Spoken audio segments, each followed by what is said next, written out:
Ouais, c'est respecté et je devais mettre répondre. C'est parti, hein. C'est reparti là. Je sais, j'ai relancé, donc on recommence. C'est reparti. Et bonjour à tous et à toutes et bienvenue dans cette nouvelle FAQ. Donc je suis Louis. Et je suis Emilien. Voilà, et on se retrouve aujourd'hui pour la FAQ numéro 4 déjà. sur le développement durable. Le thème a été imposé par vous dans les commentaires lors de la précédente vidéo. On posera le suivant à la fin de la vidéo.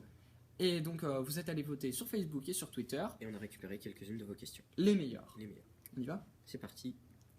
Alors la première question, elle nous vient de Markmood27 et c'est qu'est-ce que le développement durable ? Et c'est très simple mon cher Markmood. Le développement durable, c'est une forme de développement qui vise à répondre aux besoins du présent sans compromettre les capacités de répondre à celles des générations futures. Ensuite, une question de Stevie. Pourquoi le développement durable devient-il si important ? Eh bien, mon cher Stevie, c'est parce que les ressources vitales comme l'eau, les énergies fossiles commencent à devenir rares et à s'épuiser. Par exemple, les énergies fossiles comme le pétrole ou le lithium polluent beaucoup et s'épuisent. Et il faut qu'on trouve des alternatives pour pouvoir subvenir à nos besoins. Voilà, exactement. Ensuite, pour l'eau, elle est rare et très peu accessible à l'homme. 0,7% 0,7% de l'eau sur Terre est directement accessible. Et oui, par contre, en ce moment, il y a certaines techniques de désalinisation de l'eau de mer qui commencent à se développer, mais ça coûte quand même très très cher. Et c'est très gourmand en énergie aussi. Question suivante nous vient de Huguette. Quel intérêt ai-je, moi, consommatrice, à passer au DD ? Mon cher Huguette, ça va être très simple. Si tu passes au DD, donc tu vas soutenir plutôt des énergies, des formes d'électricité, par exemple, renouvelables. On va par exemple parler des éoliennes ou des panneaux solaires. Tout simplement, tu vas avoir une réduction sur ta facture d'énergie. Tout simplement, ça va chuter. Bon, après, par contre, fais attention, parce qu'actuellement, quand même, les panneaux solaires, c'est pas donné à tout le monde. Donc ça coûte plutôt cher. Pour le moment, les matériaux et les compétences ne permettent pas de s'offrir des panneaux solaires pour moins. T'en as toi des panneaux solaires ? Non. Bon voilà, donc tout le monde ne peut pas en avoir. Ouais. Après, évidemment, c'est aussi une question de morale. Si tu te sens responsable, entre guillemets, et que tu as envie d'agir pour ta planète, tu vas très vite passer au développement durable. Tu vas faire un gros pas en avant, mais actuellement, ça reste tout de même très coûteux. Ensuite, une question de Chaton 2000. Quels sont les inconvénients du développement durable ? Comme l'a dit tout à l'heure Louis, ça coûte assez cher. Très cher. Très très cher pour les panneaux solaires ou la récupération des eaux. Et même dans le développement durable, il y a beaucoup d'énergies fossiles qui sont utilisées. Et comme moi, je l'ai dit tout à l'heure, elles commencent à se raréfier et il faut trouver des alternatives pour toujours subvenir à nos besoins et pouvoir avancer. Alors, question suivante qui nous vient de... Je n'arrive pas à lire le nom.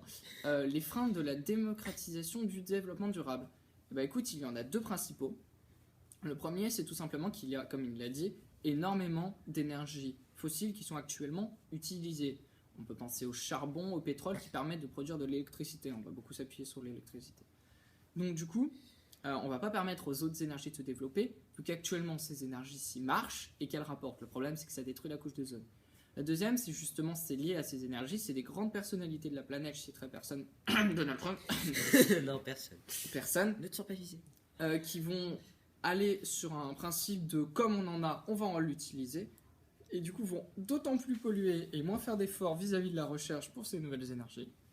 Et du coup, ça empêche l'avancement, on stagne, on pollue et on n'avance pas sur les nouvelles énergies. Du coup, actuellement, pour le moment, c'est très freiné par ces types de personnalités. Mais dans le futur, crois-moi, ça va très vite avancer.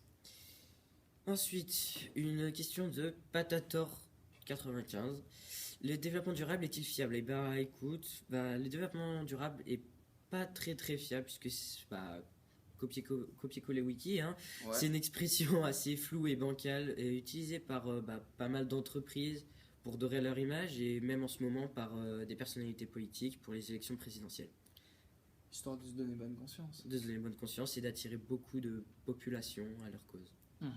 Donc la question suivante nous vient de Théo X Minecraft qui nous pose la question: toutes les énergies du DD sont-elles vraiment bonnes ? Alors écoute, on va revenir sur l'électricité et je vais te répondre que non. Alors en effet, l'électricité, on peut la produire sous quelle forme ? Éolienne, charbon, panneaux solaires, nucléaire, barrage. Ça, c'est à peu près ce qui est tolérable. C'est en sachant que barrage, éolienne et panneaux solaires, c'est les 3 meilleurs parce qu'elles ne polluent pas. Par contre, nucléaire, ça produit des déchets radioactifs. Et on ne sait pas quoi en faire. Alors du coup, on va l'enterrer chez le voisin. Ensuite, on a charbon et pétrole. Ces deux-ci sont très polluantes. Et au-delà de ça, imaginons qu'on prend les 3 premières. Je rappelle, éolienne, panneaux solaires ou barrage. Pour stocker l'énergie, on va utiliser des batteries. Les batteries, c'est principalement constitué de lithium et d'autres matériaux du type. Et c'est pas renouvelable et ça pollue. Du coup, au final, actuellement, on n'est qu'en phase de transfert parce qu'au final, toutes les énergies restent pollueuses. Polluante. Oui. C'est pareil. Ensuite, une question de quelqu'un. Le développement durable serait-il une opportunité pour les entreprises? Bah oui, comme j'ai dit tout à l'heure, c'est une opportunité pour les entreprises. Parce que ça leur permet de mieux se faire comprendre par les consommateurs, de faire du chiffre ou de se développer. Bah, par exemple, prenons une entreprise qui fabrique des filtres. En ce moment, avec les normes d'écologie, bah, il faut que par exemple les usines qui produisent du plastique, elles rejettent beaucoup de gaz à effet de serre. Il faut qu'ils soient limités. Ouais. Il faut qu'ils soient limités.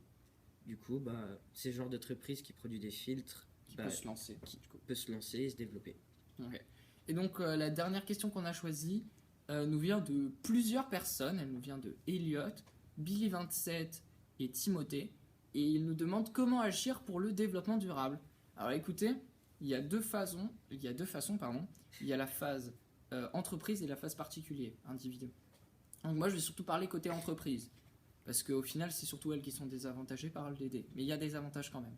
Tout simplement, si vous voulez faire une bonne entreprise, déjà il faut respecter les normes du DD. Ça vous donnera une excellente image vis-à-vis des populations, surtout si vous restez en France. Actuellement, il y a beaucoup d'entreprises qui sont envoyées à l'étranger, tout simplement, parce qu'il n'y a pas de normes environnementales qui font monter la facture. Ensuite, je peux vous conseiller de vendre et de faire consommer local. Pourquoi? Parce que ça donne de la valeur au produit. Tu fais un produit qui est consommé local et produit local, ça a plus de valeur. Si tu prends des pommes, par exemple, bon, ça marche pas. Mais si tu as des pommes et que tu choisis entre les exporter en Espagne ou les faire manger dans ton petit village, je t'assure que la qualité sera bien meilleure dans ton petit village. Et pour finir, si on va prendre une entreprise immobilière, qui veut construire un nouvel immeuble, si au lieu de partir sur un projet d'immeuble ou de quartier classique, on envisage plutôt d'aller sur un projet d'éco-quartier. Ça va rapporter gros. Pourquoi? Parce que sur le long terme, ça va rapporter niveau énergie. Et en plus, sur les projets actuellement, c'est les projets qui rapportent le plus. Pourquoi? Parce que nous sommes en état de transition énergétique. Et du coup, comme on va beaucoup monter sur de l'électricité plus propre, entre guillemets, du coup, ça va être beaucoup plus intéressant de monter sur ce type d'énergie. Voilà. On a tout dit. Hein. C'était les meilleures questions qu'on a sélectionnées. Rendez-vous pour une prochaine FAQ.